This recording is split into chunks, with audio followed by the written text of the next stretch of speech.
welcome to the Naked Podcaster. This is Jen Taylor. I'm so excited. I'm here with Tami Stackelhouse. Tami, how are you? I'm good. I'm excited to be here. I am too. This is like my favorite thing to do. So when people ask me how I'm doing today, I'm like, obviously I'm doing fantastic because I'm here with you today. And every story is so exciting. It's impossible not to be thrilled about it.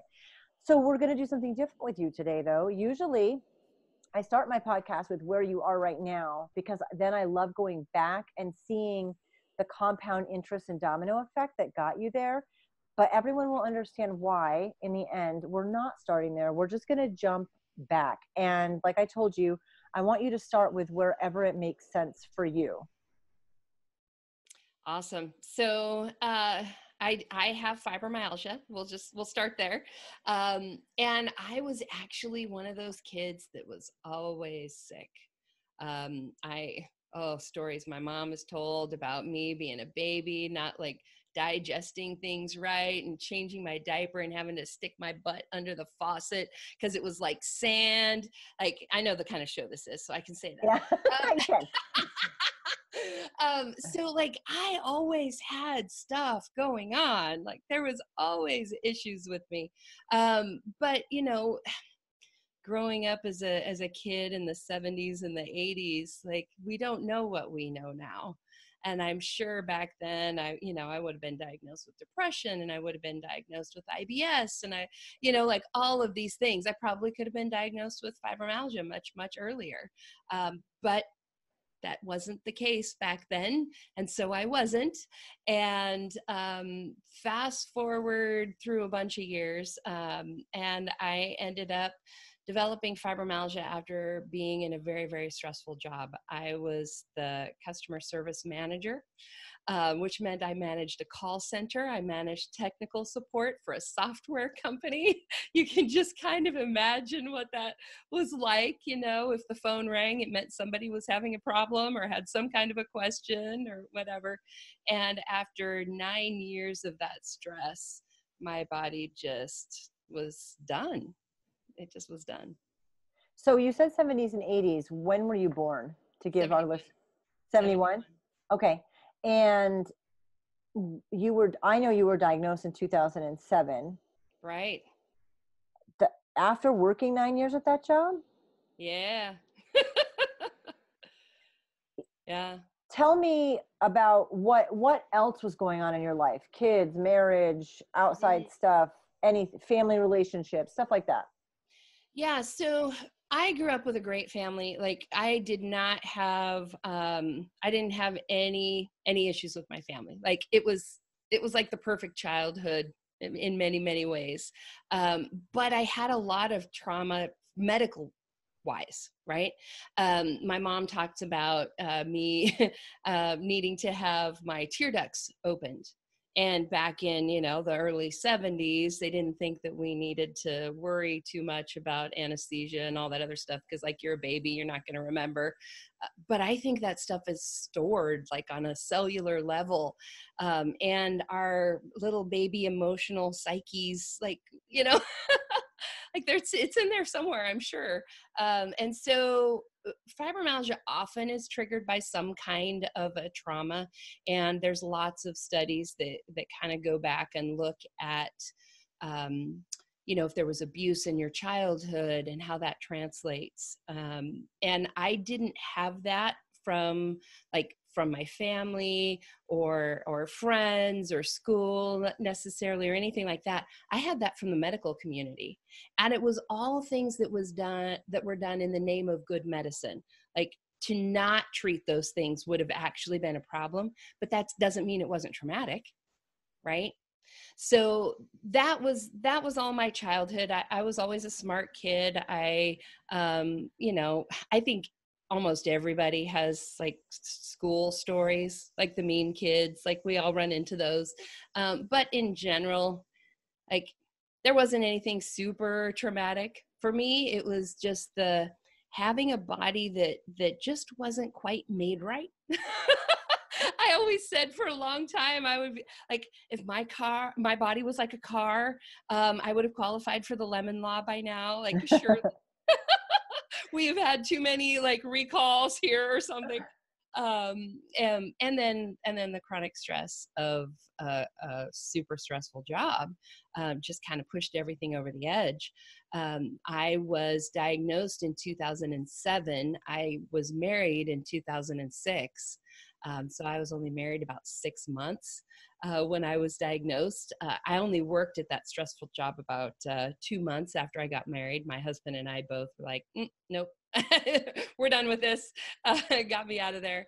But the damage was done, and so yeah, those first 6 months of being married were super, super interesting on many levels. But one of them was just like, he lived in Florida, I lived in Oregon, we got married, and it's like, oh, I don't think I realized, he didn't realize exactly how I was, like physically, how I, like the way my illness manifested, for instance, right? Because when I would go visit him, I could be the best of myself. I could push through for a weekend or whatever. But day in, day out, that looks a whole lot different. There's got to be a story on meeting and getting married. There's no way Oregon and Florida. There's got to be a story there. Wait, so just recap that one a little bit. Yeah, totally. So we, I found some of this out later.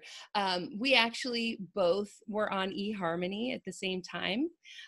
He said he only wanted to meet local girls. I was in Oregon. I said I would meet anybody anywhere, but he's like, no, I just want to meet the local girls. Okay, fine. And we actually met on an author website. So some people might be familiar with John Eldredge. He wrote the book Wild at Heart, and a few other books. He's a Christian nonfiction author, and he had a forum where basically like a book club. Those of us who liked his books could get together on the forum and like talk, and that's where we met. So it was kind of like we met at a book club. It just happened to be online, and we happened to be on completely opposite sides of the country. And it was funny because like I was on the forum one day and these pictures popped up, and they were pictures of two hawks. And you could tell, like the way the picture was taken, it was like a male and a female, and just the way, like the body language of the birds, like one of them looked very protective, and like there was just like, there was so much there to me in looking at this picture. Well, Scott was the one who took the picture. And I had sent him a message saying, gosh, I don't even remember, but it was something like, I like your picture, and like, I want that someday, like what I'm seeing in that picture. I want that someday. And apparently that was it. And he knew I was the one. Wow. Good job. Way to go, Tami. I know it took me a little longer to like, realize that was the case, but like he knew immediately. And he got over the fact that you were across the country. Yeah, he totally got over that. I told him he could have met me like months sooner, but no. We're so funny, how like we have these plans for what our life is supposed to be. And then like, whatever your beliefs are, God, the universe, whatever, like, nope, we're going to do it different. Yeah. And we get irritated about that and then realize, well, for me personally, I realize, okay, maybe I didn't have it mapped out really well before, because even if it's tough stuff that you go through, I have found for the most part over time, it's been better doing it the way when you get thrown under the bus and it's not expected, then that I plan everything. So I'm all about it's never gone like that. But I think that's the best part. It is. It really is. And there's so, I don't know, there's so much juiciness to that, right? Like if you're willing to just keep your mind and your heart and your eyes open for like what the gifts are in the unexpectedness, especially in the unexpected negative things, which is so hard to do, because when something hard happens, like you're diagnosed with fibromyalgia, or like when my sister passed away from cancer, like those kinds of things, it is so easy to close your heart and to just see the negative side of it. But I have found that like there are so many gifts in those moments. Like that's really like the best lessons that I've learned in my life have come from the hard stuff. Amen. you guys were married. Who moved where? How did that, or were you apart for part of that time? So he moved from Florida to Oregon a month before we got married. So we were not even on the same side of the country until about 30 days before we got married. And there were many moments in those first 6 months where I thought, oh my God, what have I done? I think we all feel that way, even without the distance. I mean, yeah, that's not a shock. But being apart and then being together, you're right. And he must have known about your health stuff, but just it didn't click, like you said, how it manifested. Right, exactly. And when I would go visit him for the weekend, like I said earlier, I could be the best of me, right? Like I could like pull myself together for a weekend or whatever, or like push myself a little extra hard and then go home and rest or whatever. Also, when he and I were dating, it was, my body hadn't fallen apart quite completely. I've always been one of those people where whatever is going on, like, let's just get through it. Right. So if whether it's stressful or I'm nervous or whatever, like get through it. And then I fall apart afterwards. And so the same kind of thing happened with my fibromyalgia and my health. When I was single, I had to keep working, like there wasn't a choice. So I just did what I had to do. And not too long after I got married, and like, I didn't have to anymore. I sort of had permission to fall apart. Boy, did I. Let's talk about that, because you guys are newly married. He's living in a new place. That's awesome that he was able to transfer his job. All that happened, I'm assuming. Yep. He literally had the same job, working from the same office, the same desk. He just happened to be in Oregon instead. So that's crazy. Like, that's great. Yeah, it was magic how it worked out. And what happened with you? Tell me about the first 6 months before the diagnosis. So those 6 months were tough because it's like I slowly got worse. And in many cases, like I said, it was just almost more that I gave myself permission to feel the way I really felt rather than just like forcing myself through it. There were also a lot of situations where, like for instance, if he's driving the car, if it was me driving, I would do what I needed to do for me. Like I would park in the close parking space, right? But because he's driving the car, he parks like halfway to the end of the parking lot. And I'm like, well, what are we doing way out here, right? And it became more obvious to me that there were issues because I wasn't controlling everything as much, simply because there was another person in my life, right? I couldn't choose, nope, I'm just not going to go to the grocery store today because I don't feel it. When there's two of us, it's like, oh, I guess we're going, somebody's got to go get groceries, or going and doing something and then like, walking around Fry's. I'm married to an engineer, so we're walking around the electronics store and I'm like done, right? I'm ready to head home. I'm done walking. I've used all my energy, but we're there together. He still has things he wants to look at, so there was a lot of situations like that where it just became more obvious to me what my limitations were. But I don't think really either one of us knew exactly what was going on because I didn't have a diagnosis yet. Right. And so we would, there would be this frustration on both our ends. Me, why the heck are we parking way out here? I told you I need to park by the door. And him thinking, but wait a minute, you could do this yesterday. Why can't you do this today? Like, I don't get it. Like, I don't think he ever thought I was making it up, but I don't think he understood, like, especially not to his engineer logical brain. Like it just did not compute what was happening. And finally getting a diagnosis helped a lot because it gave us a reason for what was happening. It gave us a name for this thing. When did you go, because like you said, you'd been kind of battling this most of your life to some degree or another, and the job was stressful and you knew. So was there a red flag that made you think, okay, I need to go get help? This is not just my normal not functioning as well as you should. Is that a good way to phrase it? Yes, yes, that's good. That's good. Part of it happened actually before I got married. While I was still working, I remember this one day where I was sitting in my office and I was looking at the computer and I knew there was work that I needed to do, but like I just couldn't put the thoughts together. Like you know how when you get physically tired and just like the thought of picking up something heavy, you're like, I just can't make myself do that.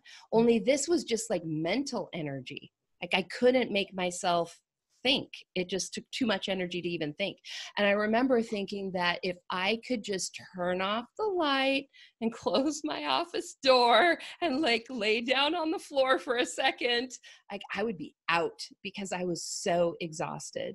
And also realizing, here I am, in my late 20s, but when I get home, like I hurt all over and I feel like I'm 60, 70, 80, like I feel like an old woman and I'm in a 20-something-year-old body. So that's when I first started checking into like what might be wrong with me. And I even thought at that point it might be fibromyalgia because like, I'm a smart chick. I did my research and I even asked my doctor, could it be fibromyalgia? And our insurance at the time was through an HMO, and the answer I got was basically, no, it's just your stressful job. Here's a referral to a counselor. And it wasn't, so I already knew there was something wrong, but like I was not getting the help that I needed where I was. And then as soon as we got married and I got shifted over to Scott's insurance, I was like, okay, let's try this again. Now I'm outside of that HMO box. I can, find a doctor. And that's when I finally found the right doctor and finally got diagnosed. But it took being on different insurance and having a different choice of doctors to finally find somebody who knew enough to be able to diagnose me and help me. First of all, that totally sucks. Yes, it does. Because a doctor should be diagnosing according to the person. Don't even get us started on that. Nope, let's not. It's great though that you knew you didn't need the counselor. Like there was something else going on and you were proactive about your care. I don't think people in general are always proactive enough. I think we excuse things away. Oh, it's just because this happened. Oh, it's just because of this. You knew though, and you followed through, and that's great. How long did it take for them to diagnose you, or did they narrow it down pretty quickly when you got to that next doctor? So the first doctor I saw when I got switched over to Scott's insurance, she did not diagnose me with fibromyalgia, but looking back, I can see that she probably was thinking it, because one of the things we talked about was the fact that we've got to break the pain cycle. My body is really good at processing pain. We've got to stop the pain, or else I'm going to be like in pain forever. And so she gave me pain meds and like a few other things. Like I could tell that her brain was going down that road, but she never gave me a diagnosis. And fortunately, I say fortunately because of how everything turned out, but fortunately she decided to leave her practice and go back to emergency medicine. So I had to find yet another doctor. And the reason that was fortunate is because while she was thinking about things right, she had put me on Vicodin daily.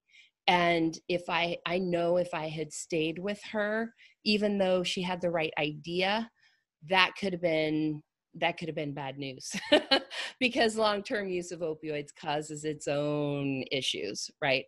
I think there's definitely a time and a place for them, but it could have created an even worse situation for me. But because she left her practice, went back to emergency medicine, I had to find another doctor, which was a pain in the butt at the time.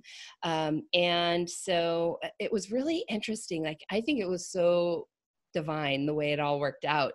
We looked at a list of doctors. There was a clinic around the corner from our house that we kept driving past. So I just looked them up online, looked at the doctors. I had kind of narrowed it down to, I don't know, 3 or 4 different doctors. And I asked Scott, which one do you think I should go see? And, you know, we're just randomly picking somebody off of a website, right? And turns out fibromyalgia was one of the things that she specifically had studied in medical school, one of her areas of focus. And so she was able to diagnose me and treat me, and I got really good results. But that was probably maybe another 6 months after the How first. do they diagnose for fibromyalgia? Yeah, so it's actually changed over the course of time.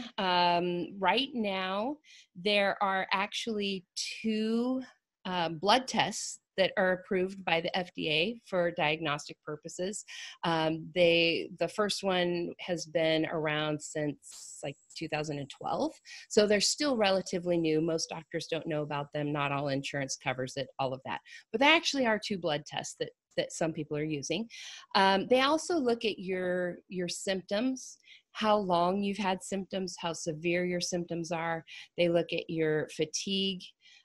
They look at specific spots on your body. We call them tender points. And there's 18 of them on the body. You don't have to have a particular number of them, used to, but you don't anymore. But they do look at those specific spots because it's something that's particular to fibromyalgia.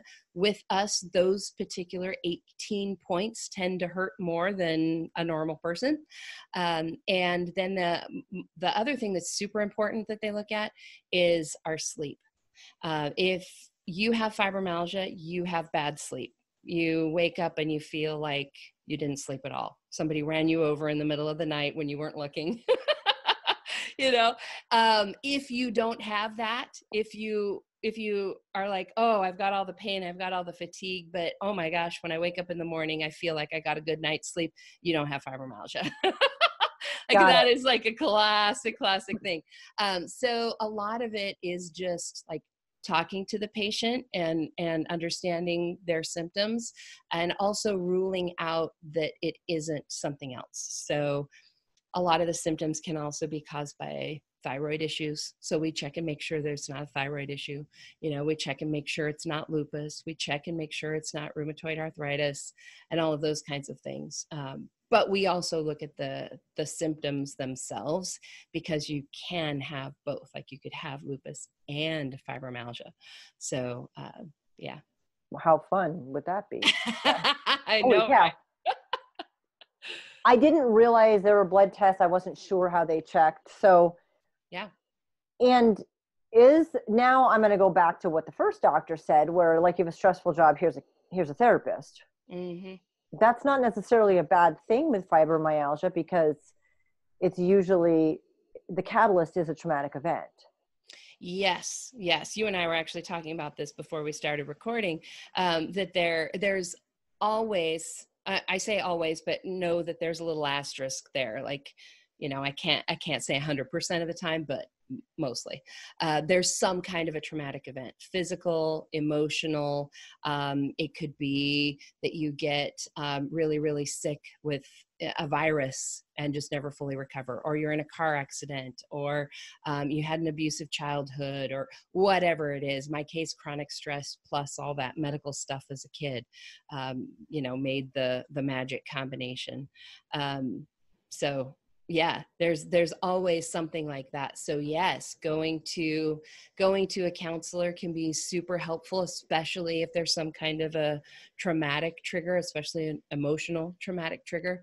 There's also the aspect of, my God, you're living in a body that like doesn't do what you want it to do and hurts all the time, and you can't do what you used to do, and that's freaking depressing. Right? So like there's this other obvious part of, sometimes we need help coping with that, and coping with this idea of who am I now, right? There's so many people that their identity is so tied up in what they do that when you can't do that anymore, they don't know who they are. I went through that. How did the diagnosis help with the relationship with Scott? And like, was it a light bulb? I'm guessing it was like, oh, now all this makes sense. and I'm so sorry. I'll park closer. I mean, I would think there would be a huge shift in your relationship, but it should have been positive because, like you said, you have a name. Now you know what you're dealing with. It's not like the monster under the bed. Right, right, exactly. I wouldn't say that it was a huge light bulb moment where it was instantly transformed. I mean, in one sense, yes, because it was like, okay, there's this thing, there's a reason. But at the same time, fibromyalgia fluctuates so much that I would still have those moments where I could do stuff and moments where I could do even less than normal, right? So like if you have a baseline of normal, there were days when I was better and days where I was actually even worse. And it wasn't predictable. And especially for my engineer husband who like wants logic, it was so hard. And, you know, when he's working all day, even though he worked from home, he's still like in his office at home working. He didn't always see how bad I actually was. When I filed for Social Security disability, I was kind of hurt when I realized that he basically had told them that I wasn't as bad as I had said that I was. And it really wasn't because he didn't believe me. It was because he didn't see, like just did not see me at my worst. Right. And I think that that's true for so many of us in our lives. If I show up at your party, it's because I'm having a good day. Right? Like I'm not going to be there if I'm having a bad day. So you don't see the bad days.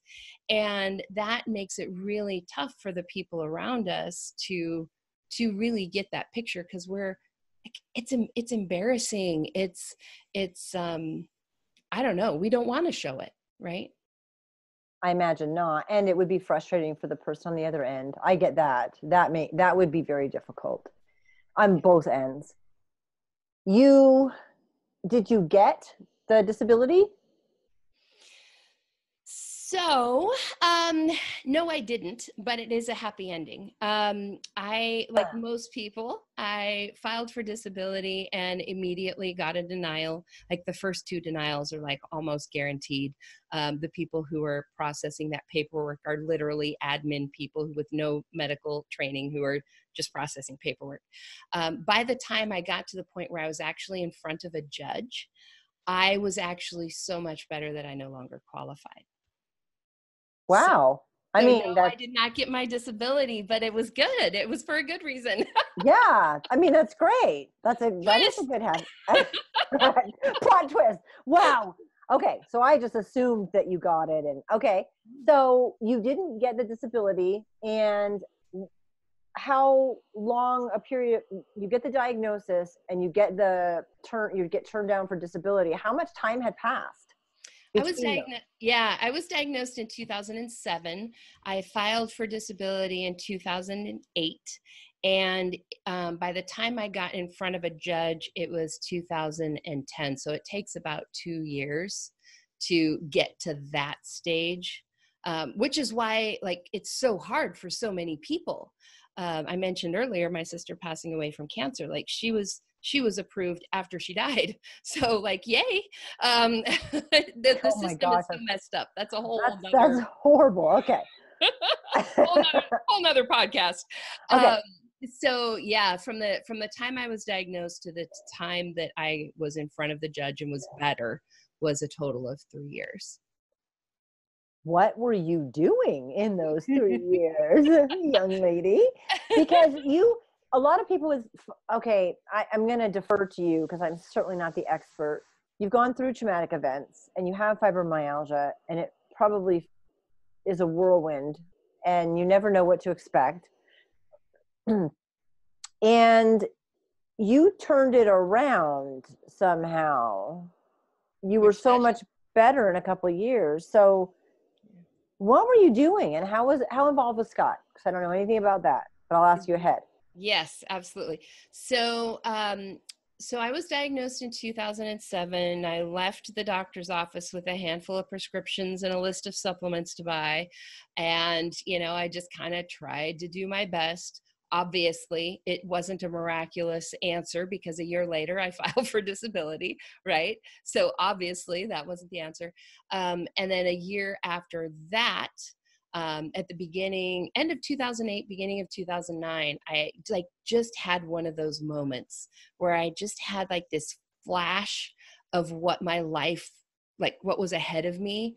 And it was just this massive downhill, no good, like not what I wanted, right?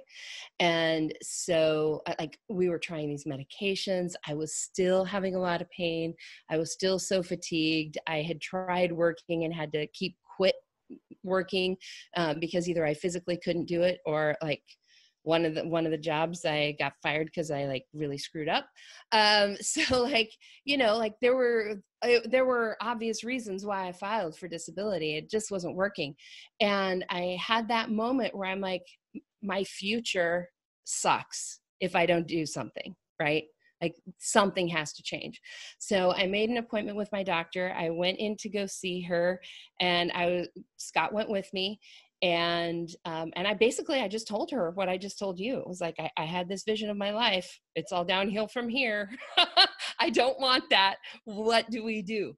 And she introduced me to a health coach in her office. She gave me a couple of different options, but that was one of them.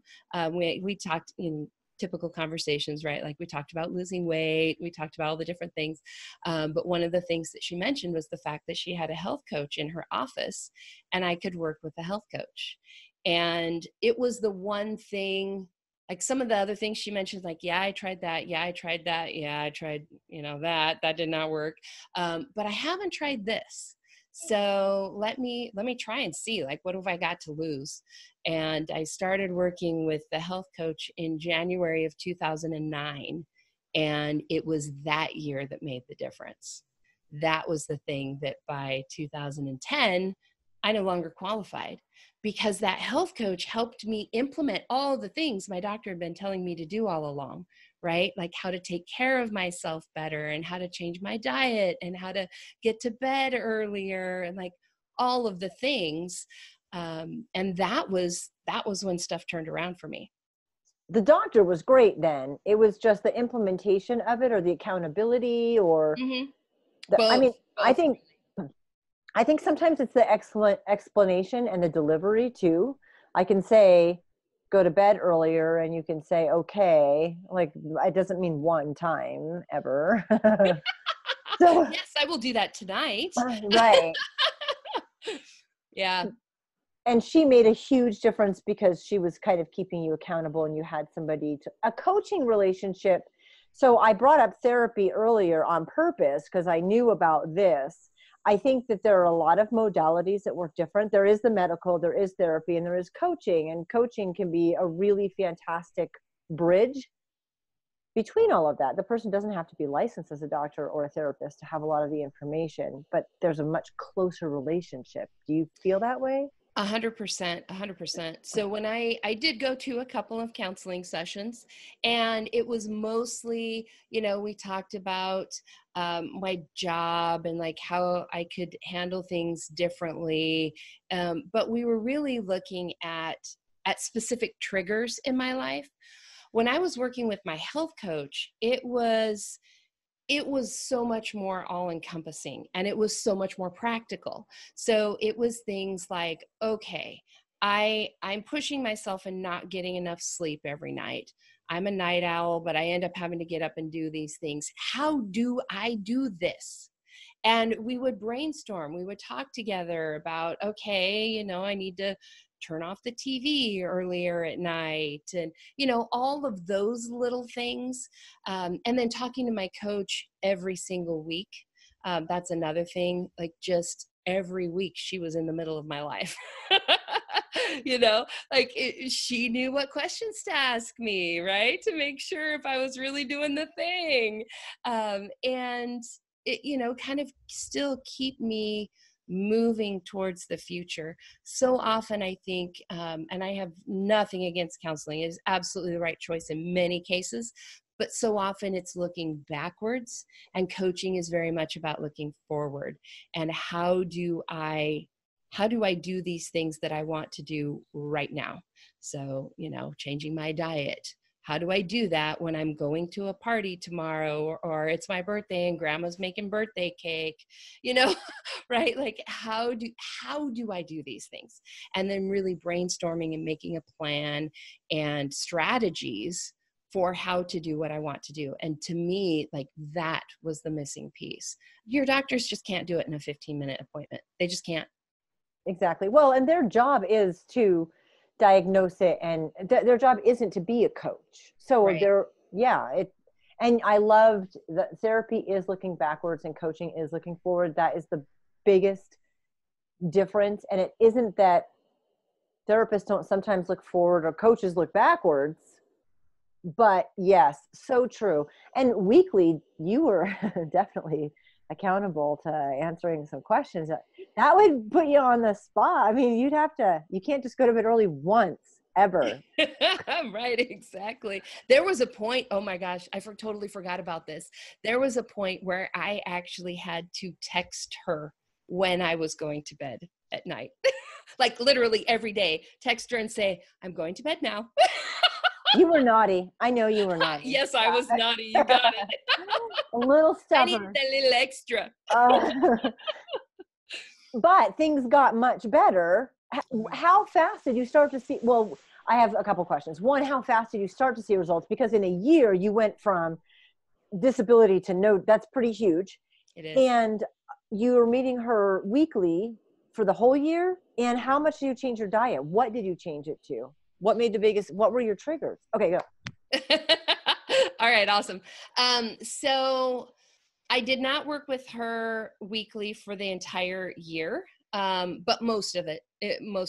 As I got farther along, I didn't quite need every single week, so it kind of started to space out a bit. But absolutely, the first probably 6 months for sure, maybe even longer, it was every week. And I noticed the biggest difference in that first 6 months.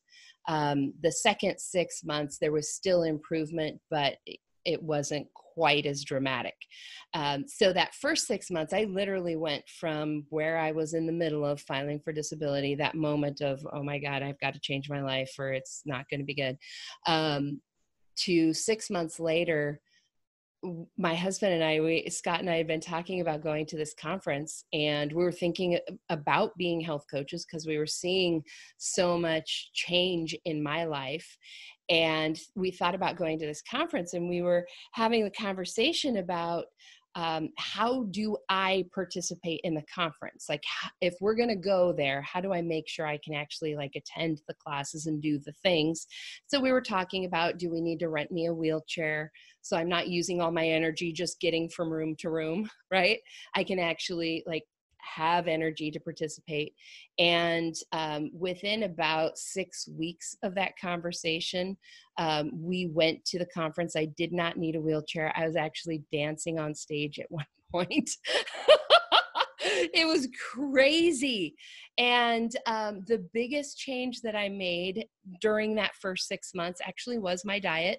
A lot of it was just mental, like changing how I thought about myself. So a lot of it was mindset, changing how I took care of myself. But changing my diet was a big piece. I cut out a lot of sugar at that point. I cut out a lot of processed foods. One of the things that I did do during that time, because of course, when you have fibromyalgia, you don't have a lot of energy, right? So saying you're going to cut out processed foods is one thing, but like actually like making dinner is something else, all totally another thing. So I actually used a lot of meal replacements at that time, but they were still healthier than what I was eating, more protein, better nutrients, things like that.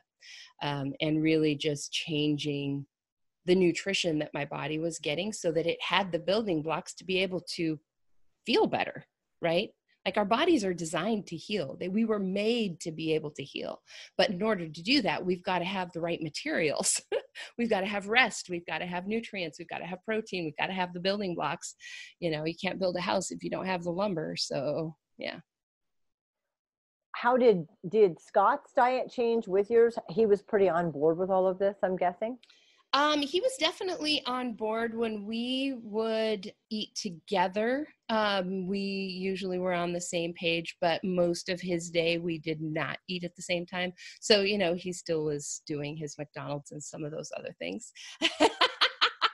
But at the same time, like, he wasn't dealing with the same health crisis I was, you know, like I was highly motivated to do whatever I needed to do to not have that future that I had the glimpse of. I think also when you make a change, like cutting out sugar, which is a really huge, hard thing to do, to reduce sugar intake. When you do that, you go through a couple of weeks of not feeling very good because your body's used to all that crap. Yeah. And then you feel so good, you can't believe it, you know? And so I'm guessing if you were making changes in your diet, there was a turning point where you were like, wow, it was probably almost confusing. I feel this good again today and again tomorrow. Exactly right. I remember at one point, my coach had asked me, you know, like, what are your 5-year goals? You know, how we coaches do. Right. And I was like, I don't know how I'm going to feel like next week. So 5 years from now, like, that's just not even a possibility for me to like wrap my brain around. So my coach and I had basically come up with the mantra that every day I stick to my program, I'll feel a little bit better. Every day I will feel a little bit better, and just string enough of those little bit betters together. Eventually you get to the place where you can think about next week and next year and 5 years from now. So for me, it was really, again, having a coach, having somebody to talk through that and figure out what was going to work for me, not just like the actions that were going to work, but the mindset that was going to work. Right? Because there's so many things out there in the world and we're told how we should do things. But those shoulds don't always work for everybody. And we've got to find our magic sweet spot. That's true. And you felt so much better. You decided to become a coach. So was that the conference that you and Scott went to? Was it that one that you decided? Yeah. What got you guys on that path? And he was on board. You must have been showing a lot of improvement, and he's got the engineer brain. So yeah. Share with me that journey, because this was 10 years ago in 2009. Yep. 10 years ago. 10 years ago next month, actually. So we had decided to go to this conference to just learn more. We were thinking about being coaches. Really what it was my coach and my husband were telling me I should be a coach. But I was telling Scott, okay, yeah, I know I would be an awesome coach. I'm not well enough yet. Like, I am afraid to take on clients because what if, you know, I mean, I had only been feeling well for a couple of months, right? So I'm like, what happens if I revert back? What if I crash? What if I don't feel good? And so I told Scott, I'm like, you're going to have to do this with me. Like, I can't do this without you. We both have to be coaches, so that we even set up like the email addresses and things so that it would come to both of us, because I was just so worried that I would drop the ball because I just hadn't been feeling well enough long enough that I felt confident in that. Of course, you know, 10 years later, he does not coach at all. That lasted like a couple of months, I think. Before I was like, okay, that's fine. You just needed the handhold, and how cool that he was on board for you and with you to go through that process. So that's a great part of the journey. Yes, definitely. I 100% needed that safety net of knowing there was somebody else there to help with that. And also, when you're thinking about doing something, it's different than when you're in the middle of doing it, right? So when I was thinking about being a coach, I had this idea of what that might be like. But once I was actually in the middle of being a coach and realizing, oh, you know, I can do these calls sitting in my bed. I can do, you know, I can feel good enough for an hour coaching call, even if I have to take a nap afterwards, right? Like, I can take care of my clients. But that's not something that anybody really could have told me up front, unless they were dealing with the same thing I was dealing, which I didn't know any fibromyalgia health coaches, right? So, but that's something that I do teach. Well, I don't want to give the ending. No, we're ready. We're ready. So in the last 10 years, I'm going to recap a little bit. Not recap. I'm going to move forward. You're an award-winning author of 2 books. Yep. You were the fibromyalgia coach and Take Back Your Life. Yep. And you've been a fibromyalgia coach for 10 years. You founded International Fibromyalgia Coaching Institute in 2015. I feel like the mom that's proud right now. You have coaches in 5 countries around the world. You travel 10 weeks out of the year. You teach, you speak. I mean, Tami, that's huge. It is. It is. Every now and then I have those, like, it's my life, I'm living it. So sometimes I forget. And every now and then I have those glimpses of what life used to be like, or really like seeing my life through somebody else's eyes. Last weekend and this coming weekend, people are paying to fly me out and speak at their awareness day events, where people are buying my books and lining up to have me sign them and have their pictures taken with me. And it's like, oh, like, it's kind of mind blowing. And I know for most fibromyalgia patients, like, it is such a foreign thing. Like, I never could have imagined this when I was in the middle of it. But every day, if you stick to the things that help you feel better, you'll feel better, a little bit better every day. And you just keep stringing those together. 10 years later, you know, you could be here. Tell me about the business, because I just spit out a whole bunch of information. You are a health coach still for 10 years. So tell me what else. I mean, I know what you do because I cyberstalked you, of course. But you tell me what you do, because like we talked about right before we started the interview, I know that 100% of entrepreneurs that I have interviewed, their business was born from their struggle. And that's why I didn't talk about your business first, because it made more sense to talk about your struggle, because I can't say, well, you're a fibromyalgia coach. Right. Tell me about what you do, because it clearly we needed to have the background for you, which is unique. Tell me how. I understand how you decided to get there, but you're giving back. You're teaching people how to coach. Yeah. You're not just coaching people. So talk to me about what you're doing. Yeah, absolutely. So I love being a coach. I love working with people and seeing the difference that I can make in somebody else's life, like my coach made in my life, right? And just seeing that dramatic change in my own life really just inspired me to get other people those same results. And so, you know, like you said, it's our struggle that inspires us. But then at a certain point, which for me was after I wrote my first book, I realized that there were so many more people out there who needed help than I could help by myself, right?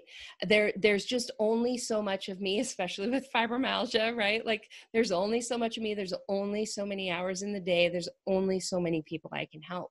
But there's millions of people out there with fibromyalgia. I can't help millions. So I started thinking about, okay, what can I do? How do I duplicate myself? How do I help all of these other people who need help? Writing my book was part of that, because obviously people can grab my book even if they can't work with me.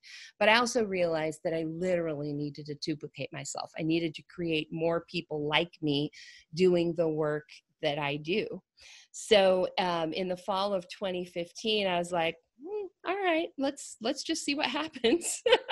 And so I just kind of, you know, let my list know, hey guys, I don't know if this is a good idea or a bad idea, but I feel like I should teach some people how to do what I do. Anybody interested? And that first class oversold in 2 seconds. And we've been off and running ever since. So right now, of course, it's morphed over time. But right now, what I offer is 2 certification programs. The first one is a certified fibromyalgia advisor, which is where I teach you the basics of the fibromyalgia information. So we talk about everything from medications to alternative treatments, you know, natural stuff, things you can do for yourself, lifestyle changes, different kinds of treatment. It's all very science and research based. So I talk a lot about the studies that have been done. Unfortunately, with fibromyalgia, most of them are very small pilot studies, but it's something, right? We're looking at what really helps. We also do talk a bit about, just the anecdotal evidence, right? After 10 years of working with patients, I've seen a lot. And that's the first certification program. And then for people who want to go on and become a coach and build a business and do that kind of a work, I have a second certification program, which is the fibromyalgia coach certification.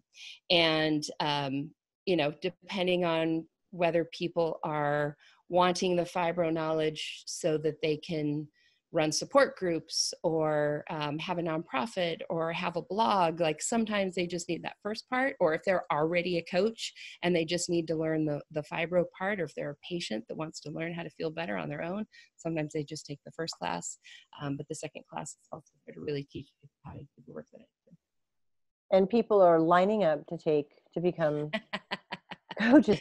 Did you ever see this in a million years? No. Oh my gosh. This is one of those things where if I had known, it probably never would have happened. Right? Because it's overwhelming sometimes. Like it is every now and then I'm like, really? I kind of want to just go back to being like a one-on-one coach, and life was so much simpler then. But once you're dealing with multiple people and making sure that they know enough to then be able to help somebody else, right? Like it's sort of my grandchildren out there, right?